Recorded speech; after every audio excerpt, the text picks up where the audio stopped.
Hello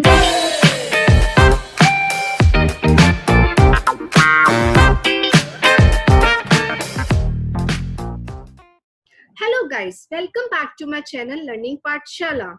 आज की video में हम डिस्कस करेंगे वेरियस क्वेश्चंस को जो कि आपकी एनसीईआरटी बुक में प्रेजेंट है। सी गाइस, चैप्टर तो हम रीड कर लेते हैं बट कंफ्यूजन वहीं का वहीं रहता है कि हमें एक्चुअली आंसर में लिखना क्या है, क्वेश्चन किस टाइप का आंसर की डिमांड कर रहा है। बेसिकली अगर हम वर्ड लिमिट को लेके चले वो कंप्लीटली डिपेंडेंट होगा मार्किंग के ऊपर। जिस टाइप की मार्किंग है उस टाइप से हम वर्ड लिमिट को डिसाइड करेंगे। बट अगर हम पैटर्न को देखें तो these questions are enough to set up a example in front of you कि आपको एक्चुअली आंसर लिखना कैसे है। सी गाइस, पहला क्वेश्चन आपके एनसीईआरटी बुक में पेज नंबर 95 पे प्रेजेंट है and that question is why is diffusion insufficient to meet the oxygen requirement of multicellular organisms like human. See guys, हमें ये तो पता है ह्यूमन एक मल्टीसेलुलर ऑर्गेनिज्म है और ऑब्वियसली उसकी ऑक्सीजन रिक्वायरमेंट बहुत ज्यादा होगी अगर हम कंपेयर करेंगे यूनिसेलुलर ऑर्गेनिज्म से। ऐसा क्यों? Just because of the big size. तो अगर हम डिफ्यूजन को लेके चले तो ये अकेला तो उस रिक्वायरमेंट को फुलफिल नहीं कर सकता, otherwise it will take lots of time to circulate oxygen to all the cells of the body. That is not possible. Therefore, just because of its slow nature, diffusion को हम insufficient समझते हैं in order to meet this requirement of oxygen in humans. Next question आता है, what criteria do we use to decide whether something is alive or not? कोई भी आप movement consider कर लीजिए, whether it is breathing, walking, growing, ऐसे कोई भी रिलेटेड मूवमेंट आप देखिए वो डिसाइड करता है basically whether something is alive और नॉट। इसके साथ साथ कुछ ऐसे भी चेंजेस होते हैं, कुछ ऐसे भी मूवमेंट्स होते हैं जो कि हमारी बॉडी में कंटिन्यूअसली चल रहे हैं but they are not visible to your naked eyes. In that case, they are also playing important role to decide whether something is alive or not. And such movements are known as molecular movements that are taking place in cells of the body as well as in the tissues of the body. Next question आपका आता है, what are the outside raw materials used by an organism? अगर हम outside raw materials की बात करें तो food, water और ऑक्सीजन चाहिए ही ऑर्गेनिजम्स को in order to perform various metabolic activities. But इसके साथ साथ जो रॉ मटेरियल की रिक्वायरमेंट है वो डिपेंड करेगी कि ऑर्गेनिज्म कितना कॉम्प्लेक्स है, बेसिकली वो किस एनवायरमेंट में रह रहा है। ये चीजें भी डिसाइड करेंगी कि उसे किस टाइप का रॉ मटेरियल की रिक्वायरमेंट है। नेक्स्ट क्वेश्चन आता है, what processes would you consider essential for maintaining life? See guys, अगर हमें लाइफ को मेंटेन कराना है, लाइफ को सस्टेन कराना है तो कुछ प्रोसेसेस बहुत एसेंशियल होते हैं, बहुत इंपॉर्टेंट होते हैं। उस कैटेगरी में आपके आएंगी nutrition, respiration, transportation and excretion. These are the various life processes that are very essential in order to maintain और सस्टेन लाइफ। नेक्स्ट क्वेश्चन आपके आएंगे पेज नंबर 101 पे and the first question is, what are the differences between autotrophic and heterotrophic nutrition? See, अगर आप इस table को देखें तो आपको बहुत हद तक चीजें क्लियर हो जाएंगी कि कहाँ पे डिफरेंस लाई करता है। अगर हम ऑटोट्रोपिक न्यूट्रिशन को लेके चलें तो यहाँ पे फूड सिंथेसाइज होता है from the simple inorganic raw materials, चाहे वो CO2 हो चाहे वाटर हो। इन दोनों की रिक्वायरमेंट से इस प्रोसेस को क्या किया जाता है, एकम्प्लिश किया जाता है। अगर हम हेटरोट्रोपिक को देखें, फूड ऑब्टेन किया जाता है इधर डायरेक्टली और इनडायरेक्टली फ्रॉम द ऑटोट्रॉप्स और फिर उस फूड को ब्रोकन डाउन किया जाता है with the help of enzymes. Autotrophic में सनलाइट की और क्लोरोफिल की दोनों चीजों की बहुत एसेंशियल रिक्वायरमेंट है, बट हेटरोट्रोपिक में ऐसा नहीं है। सनलाइट के बिना भी फूड प्रिपेयर होगा और क्लोरोफिल के बिना भी इनका पूरा पूरा काम चलता है। अगर हम ऑटोट्रोपिक के एग्जांपल्स की बात करें, all the green plants and in fact some of the bacteria lie in this category. But heterotrophic को देखिए, all the animals and in fact all the fungi belong to this category. Next question आपका आता है, where do plants get each of the raw materials required for the process of photosynthesis? पहला question आता है कि कौन कौन से रॉ मटेरियल्स एक्चुअली उन्हें चाहिए, तो उस कैटेगरी में आपका आएगा CO2, water, sunlight and nutrients. अब दूसरा क्वेश्चन अराइज करता है कि ये कहाँ से ऑब्टेन किए जाते हैं। अगर हम CO2 को देखें, it is obtain from the atmosphere with the help of stomata. उसके बाद अगर हम वाटर को देखें तो it is absorb by the plant roots from the soil with the help of diffusion. Diffusion क्या है? Difference in the concentration of ions. और जो सॉइल और रूट में जो डिफरेंस होता है उसकी हेल्प से वाटर को एब्जॉर्ब किया जाता है। सनलाइट की बात करें, it is also one of the very essential raw material in order to perform the process of photosynthesis. Nutrients की बात करें, ये भी सॉइल से ऑब्टेन किए जाते हैं, ये भी रूट्स के द्वारा ऑब्टेन किए जाते हैं and by the process of diffusion. Next question आपका आता है, what is the role of acid in our stomach? हमारी बॉडी में HCl सिक्रीट होता है, we can say hydrochloric acid secrete होता है। वो क्या क्रिएट करता है? एसिडिक मीडियम क्रिएट करता है ताकि वेरियस एंजाइम्स की फंक्शनिंग प्रॉपर हो सके। वो एंजाइम्स कहाँ इन्वॉल्व होते हैं? Basically in the process of digestion. अगर हम एक एग्जांपल लें, दैट इज पेप्सिनोजन। ये क्या है? प्रोटीन डाइजेस्टिंग एंजाइम्स है। इसे कन्वर्ट किया जाता है पेप्सिन में। वो सिर्फ पॉसिबल होता है in the presence of acidic medium and that is due to HCl। Alright, HCl का एक और रोल आता है, it acts as a protective barrier against many diseases causing pathogens. जो पैथोजेंस फॉरेन सब्सटेंसेस होते हैं जो कि डिजीज कॉजिंग होते हैं, इससे भी HCl प्रोटेक्ट करता है हमारी बॉडी को। नेक्स्ट क्वेश्चन आपका आता है, what is the function of digestive enzymes? See guys, digestive enzymes का मेन काम होता है कॉम्प्लेक्स फूड पार्टिकल्स को सिंपल में चेंज करना। क्यों? ताकि इजिली हमारी बॉडी उसे एब्जॉर्ब कर सके और वेरियस मेटाबॉलिक एक्टिविटीज को परफॉर्म कर सके। नेक्स्ट क्वेश्चन है, how is small intestine design to absorb digested food? Small intestine में बहुत सारे फिंगर लाइक प्रोजेक्शंस होते हैं जिन्हें माइक्रोविलाई कहते हैं, जिनका मेन मकसद होता है सरफेस एरिया को इंक्रीज करना ताकि मैक्सिमम एब्जॉर्प्शन पॉसिबल हो। विलाई के अंदर बहुत सारी ब्लड वेसल्स होती हैं जो कि एब्जॉर्ब करती हैं डाइजेस्टेड फूड को in order to carry to the blood stream.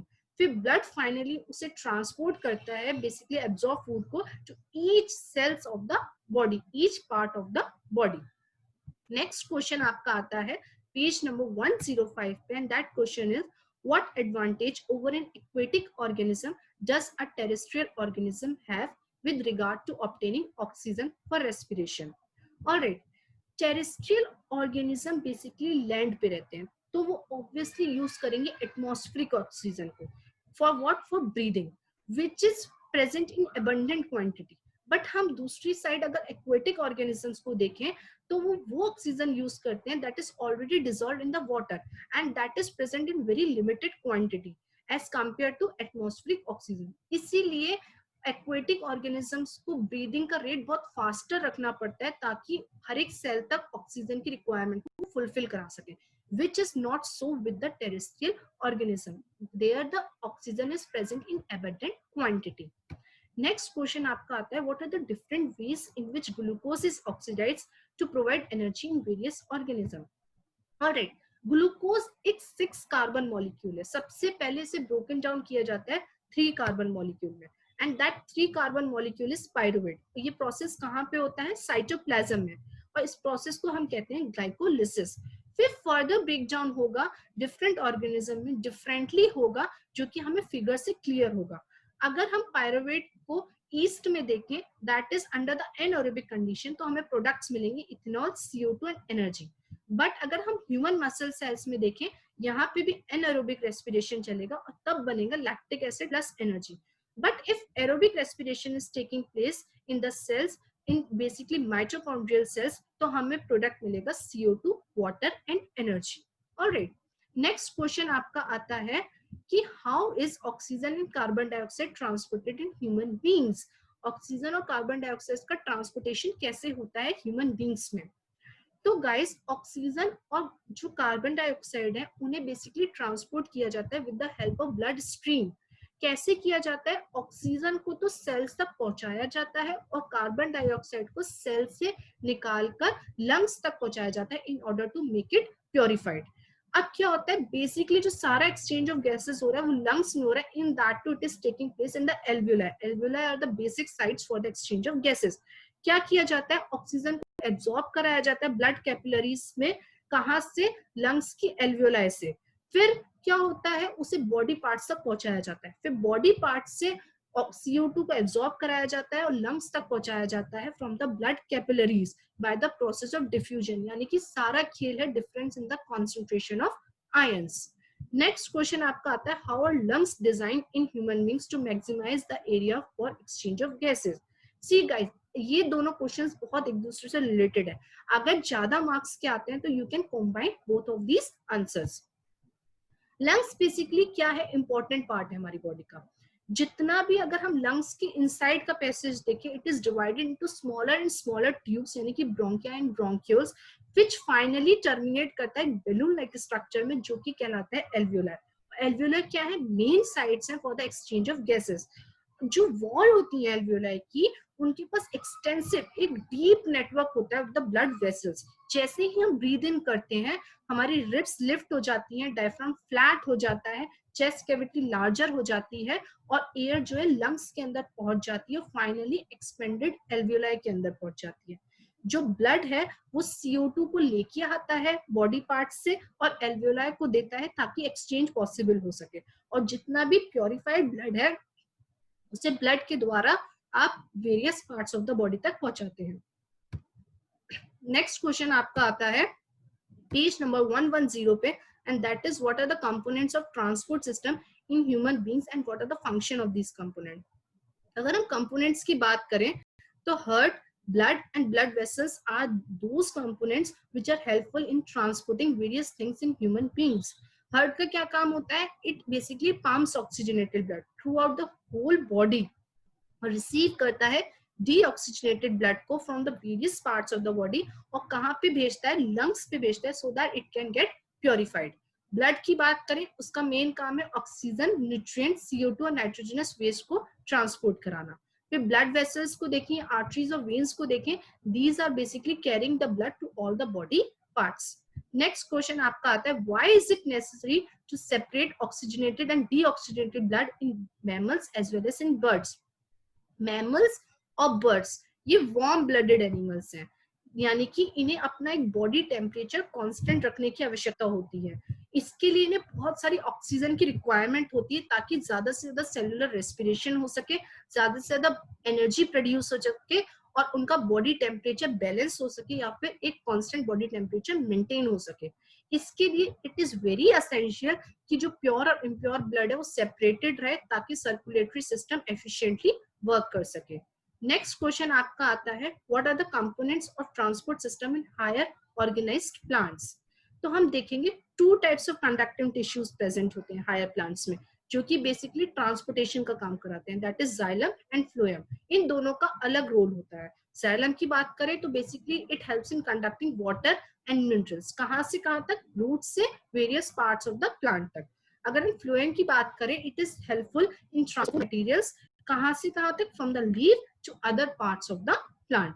वो यूनिडायरेक्शनल वे में काम करता है, वेयरएज फ्लोएम जो है बाई डायरेक्शनल में काम करता है. ऑलराइट, नेक्स्ट क्वेश्चन है, how water and minerals are transported in plants. Basically xylem के टाइप्स होते हैं ट्रैकिड्स एंड वेसल्स. ये क्या करते हैं, कंटिन्यूअस नेटवर्क बनाते हैं, जो कि इंटरकनेक्टेड नेटवर्क होता है किसका, वाटर कंडक्टिंग चैनल्स का, जो बेसिकली हर एक पार्ट तक रीच करता है प्लांट के. फिर ट्रांसपिरेशन एक ऐसा प्रोसेस है जो कि सक्शन प्रेशर क्रिएट कर देता है ताकि वो वाटर को फोर्स कर सके कि वो रूट सेल्स तक जा सके जाइलम की. आफ्टर दिस एक स्टेडी मूवमेंट ऑफ वाटर चलता है प्लांट की बॉडी में रूट से बाकी पार्ट्स तक, जो कि कनेक्टेड है एक इंटरकनेक्टेड वाटर कंडक्टिंग चैनल्स के थ्रू. ऑलराइट, नेक्स्ट क्वेश्चन आता है, how is food transported in plants. Phloem एक ऐसा स्पेशल ऑर्गन है, वी कैन से एक ऐसा स्पेशल टिश्यू है प्लांट में जो कि फूड को ट्रांसपोर्ट कराता है, कहाँ से कहाँ तक, from leaf to different parts of the plant. फिर जो ट्रांसपोर्टेशन है फूड का, इससे कुछ अमाउंट ऑफ एनर्जी चाहिए, एक्सपेंडिचर चाहिए एनर्जी का, जो कि किस फॉर्म में होता है, in the form of ATP. फिर फूड मटेरियल्स जो भी ट्रांसपोर्टेड होते हैं फ्लोएम के द्वारा, वो बेसिकली क्या क्या होते हैं, ग्लूकोज, अमाइनो एसिड्स, और वो लीव्स से root, shoot, fruits and seeds तक पहुंचाए जाते हैं, जो कि बेसिकली स्टोरिंग और ग्रोइंग रीजन्स होते हैं. Alright, this is all about that we have to discuss in today's video. We will be continuing with more question in the next upcoming video. Please don't forget to like, share and subscribe. Stay home, stay healthy, and if there is any query regarding any of the question or regarding the whole chapter, you can just comment me in the comment box. Thank you.